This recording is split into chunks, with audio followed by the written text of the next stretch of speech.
एक बहुत ही सुंदर गांव था। उस गांव में एक दादी माँ रहा करती थी, जिसकी उम्र तकरीबन 90 वर्ष की थी। गांव के सारे बच्चे रोज उसे कहानी सुनने की जिद किया करते थे और वह सभी बच्चों को साथ में बैठाकर तरह तरह की कहानियां सुनाया करती थी। एक बार की बात है, एक लड़का दादी माँ से जिद करने लगता है कि मुझे आज डरावनी चुड़ैल की कहानियां सुननी है।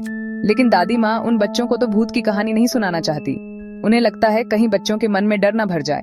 लेकिन सभी बच्चे दादी माँ से जिद करने लगते हैं। तभी दादी माँ कहानी सुनाना शुरू करती है। एक जंगल में एक पहाड़ी थी। वहां एक डरावनी चुड़ैल रहा करती थी।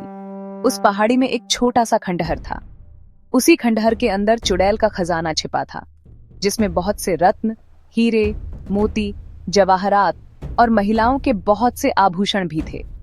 वह चुड़ैल खजाने की रक्षा करने के लिए उस जंगल में भय का माहौल बनाए रहती थी, ताकि कोई उस खंडहर के करीब न आ सके। लेकिन एक दिन एक लकड़हारा लकड़ी काटने के लिए उस जंगल में प्रवेश कर गया और जलाऊ लकड़ी की तलाश में जंगल के मध्य भाग तक पहुंच गया, जहां उस चुड़ैल का खंडहर बना था।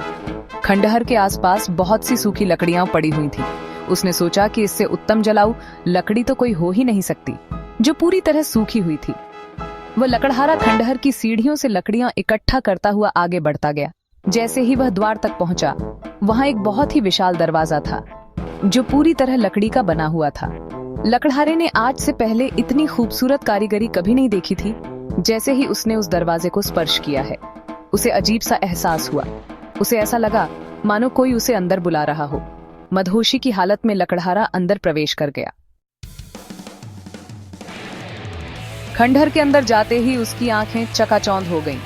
बड़े बड़े मिट्टी के बर्तनों में अशर्फियां, सिक्के और हीरे जवाहरातों का भंडार था। लकड़हारे ने आज से पहले इतनी दौलत कभी नहीं देखी थी। स्वाभाविक है, कोई भी इंसान इतना बड़ा खजाना देखकर चकाचौंध ही होगा। तभी खंडहर के अंदर एक आहट के साथ दरवाजा बंद हो जाता है और जोर से हवाएं चलने लगती है। लकड़हारा खंडहर में एक खंभे को पकड़कर अपनी जान बचाता है। तभी वह डरावनी चुड़ैल अपना भयानक रूप प्रकट करती है।